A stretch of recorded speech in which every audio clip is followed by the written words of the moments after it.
Item Number SCP-174 Object Class Safe Error Illicit See Incident 174-A Special Containment Procedures SCP-174 is to be contained within Storage Unit 7 at Site-19. Removal of SCP-174 from containment requires the approval of 2 Level 4 personnel familiar with the entity. It is preferable to use personnel with high psychic resistance scale scores when interacting with SCP-174. All personnel in contact with SCP-174 are to undergo psychological evaluation. Those who display obsessive or protective tendencies toward the item are to be treated with Class B amnesiacs and monitored for 72 hours. Addendum to Containment Procedures Following Incident 174-A, SCP-174 in the main chamber of Storage Unit 07 are to be monitored at all times via video surveillance. Abnormal activity must be reported to Dr. immediately. Furthermore, a GPS tracking device is to be installed on SCP-174 in order to expedite recovery should the item translocate outside of Foundation custody.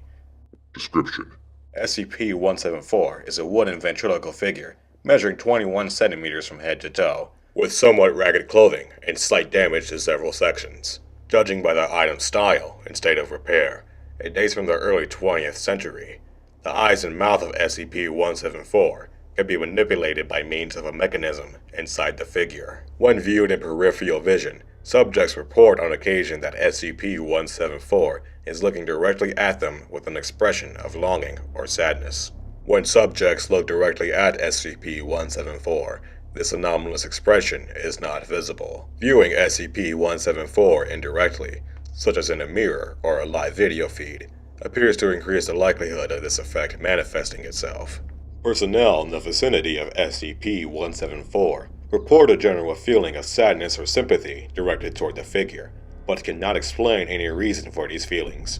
Prolonged exposure can lead to personnel personifying the figure to greater extents. Those with particularly low psychic resistance scale scores will in some cases begin to act as if SCP-174 were a living being, example, cradling it as if it were a baby. When informed of their abnormal behavior, all personnel revert to standard behavior patterns for at least several minutes. Subjects who place SCP-174 on their hand report an urge to converse with it. When questioned, they frequently report that the figure is lonely and needs companionship. The subject will also begin speaking for SCP-174 and manipulating its expression. When speaking for the figure, the subject's voice will take on a higher-pitched childlike tone. Recordings taken with high-sensitivity microphones have determined that at no point does the figure itself actually speak or make any discernible noise. Regardless of the subject's experience, the act will be almost perfect. The conversation will quickly move toward a discussion of the figure's emotional state, particularly in relation to its past. In most cases, leading to the retelling by the figure of a story of how it was abandoned or mistreated. No one story has ever been repeated, and therefore, which if any is true, is unknown. Researchers have theorized that SCP-174 may have low-level telepathic abilities, as each story seems to be based around a theme that will have particular resonance with the current subject. Past this point, subjects will show great affection for SCP-174 and will attempt to protect it from people who come too close or try to interact with it, in some cases, with deadly force. Subjects often refer to SCP-174 as their baby or use similarly strong terms of endearment when referring to it. This effect persists for several hours after SCP-174 and the subject have been separated, and in at least one case, the effect had not dissipated 2 weeks after final interaction. Whether the effect would have ever lessened is unknown, as the subject in question was terminated owing to lack of compelling reason for further study. Subjects who are completely isolated from SCP-174 will become paranoid as to the figure's safety, and often undergo a mental collapse, similar to that observed in mothers separated from their children. Class B or stronger amnesiacs have been shown to be effective in curing both the obsessive effect and the majority of any resultant mental trauma. However, almost all who undergo such treatment complain of feelings of loss and can become depressed. Addendum 1741 Experiment Log Transcription of video footage. Subject D14285, female, 21, no history of violent crime. Supervising researcher, Dr. Location, containment cell A4. Researcher and staff observing from behind two-way mirror. Site 19. D14285 is ordered to place SCP-174 on their hand. Subject does so after initial hesitation. After several seconds, subject begins a mundane conversation with SCP-174. After 2 minutes, the subject asks SCP-174, "What happened to you?" at which point the figure begins to recount a story of how it was left behind and damaged in a house fire, and subsequently discarded by its owner. Note: subject's records indicate that her house was the victim of an arson attack in 1940. Subject begins to console the figure and reassure it with standard positive statements. Figure remarks that it is lonely and wants to find friends.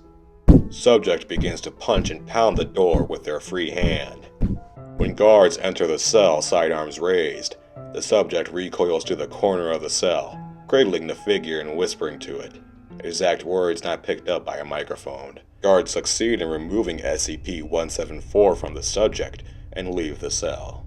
At this point, the subject screams, "They have him! My wonderful baby!" and begins punching and kicking the door in a futile escape attempt. Note: at this point, Dr. ordered the experiment concluded.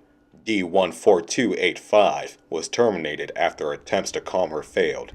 This experiment was one of the first conducted with SCP-174, before the efficacy of amnesiacs had become apparent. Addendum 1742. Incident 174A. On 2000, Dr.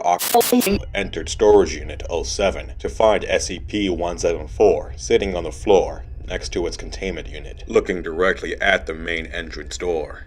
The door to SCP-174's unit had been sealed shut, with no access having been logged in the previous week. After being replaced in containment, video surveillance was installed within Storage Unit 07 as a precaution against future translocations, and a GPS tracking unit was attached to SCP-174. If you guys are enjoying the SCP content, I would appreciate if you would let me know in the comments below. And if you aren't, I would still appreciate if you told me in the comments below. It would help out and it would mean a lot. If you have a SCP or another creepypasta story you want me to narrate, please just tell me in the comments below and I'll check it out. Until the next story, sleep well. You need it.